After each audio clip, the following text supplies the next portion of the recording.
we're talking about not just who gets to hold one house of Congress. We're talking about what people are going to do with that political power. And the Democrats have abused their political power. To use just one example, they locked kids at home for absolutely no reason for the better part of 3 years. And even liberals are starting to see this. Sonny Hostin on The View, who is wrong about almost everything.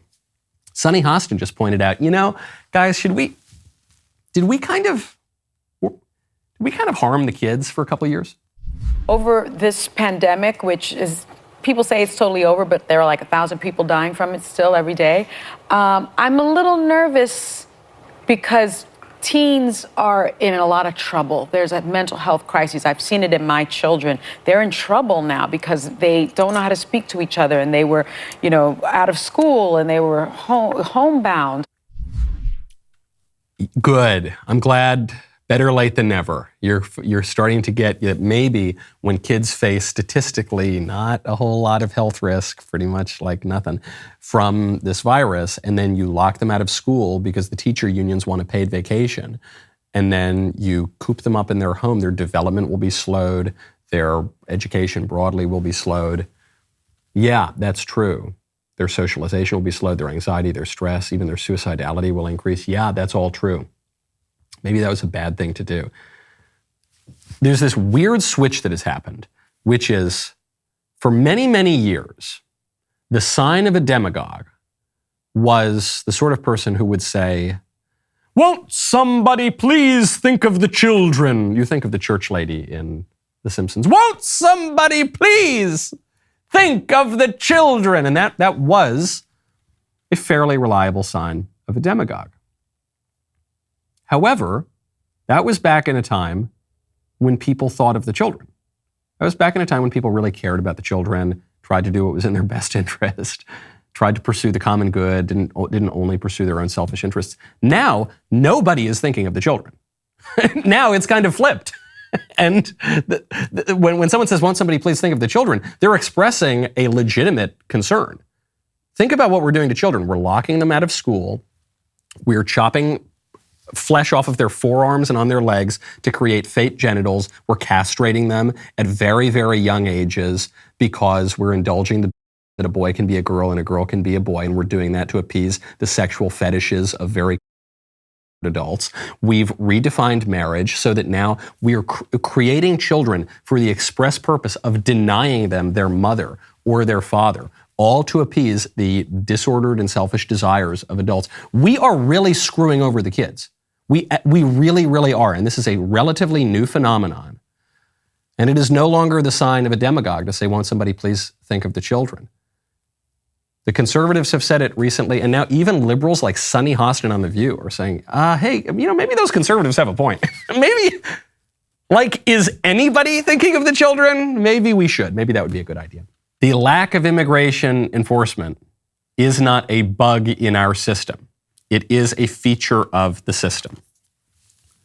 There are many things that are ostensibly problems or challenges or accidents in our political order that are in fact quite intentional.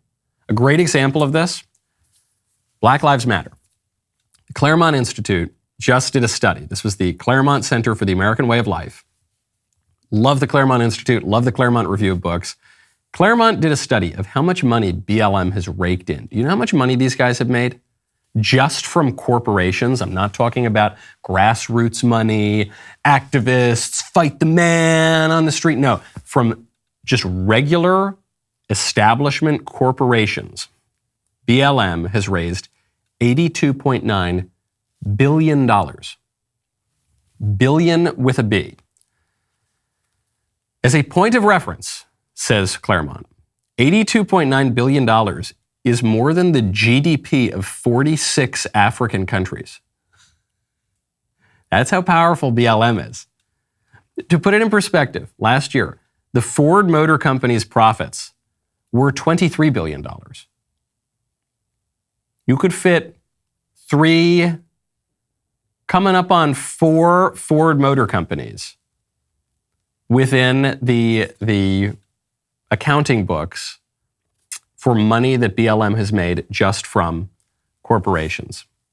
And this number, $82.9 billion, this includes more than $123 million to BLM parent organizations directly, and obviously much, much more to the subsidiary BLM organizations, just from corporate America, which shows something that probably most of you understood from the beginning, but most Americans did not understand from the beginning, which is that BLM was never fighting the system.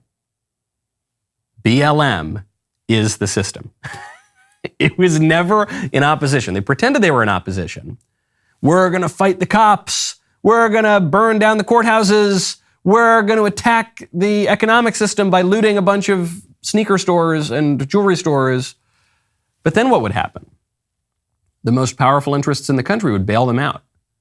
The current vice president of the United States bailed these people out of jail, bailed the criminals, the rioters out of jail. Staffers for Joe Biden bailed these people out of jail.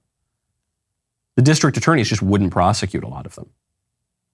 Maybe a slap on the wrist, in many cases, just charges dismissed. Because BLM is serving a purpose in the political order.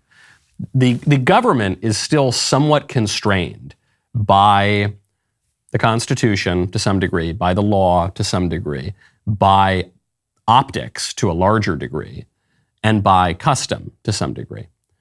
So how does the government terrorize political dissidents? Well, the only way to do it is through its military wing. The only way to do it is through its terror wing. That would be BLM. But BLM is not opposing the interests of the establishment. If it were, that establishment wouldn't be giving them almost $83 billion. It's the same thing with big tech. The government is constrained from censoring its political dissidents outright in many cases. We have a First Amendment. The government doesn't want to go through the whole rigmarole of fighting out these cases in court. So what do? They outsource speech broadly to a handful of corporations in Silicon Valley.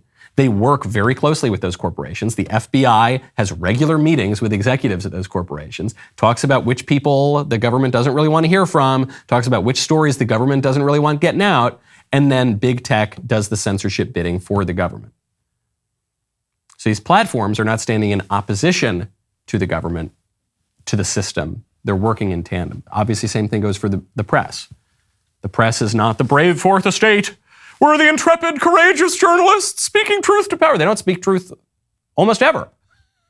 Not when it counts, at least. We saw this just last week when there was a concerted effort by the press to libel me, which they did. They eventually had to back down because we called it out and we mustered enough political pressure from the right-wing media, from right-wing politicians, from the right-wing grassroots, that they had to back off a little bit. But that's what they do. They're not the intrepid fourth estate. They work on behalf of the system.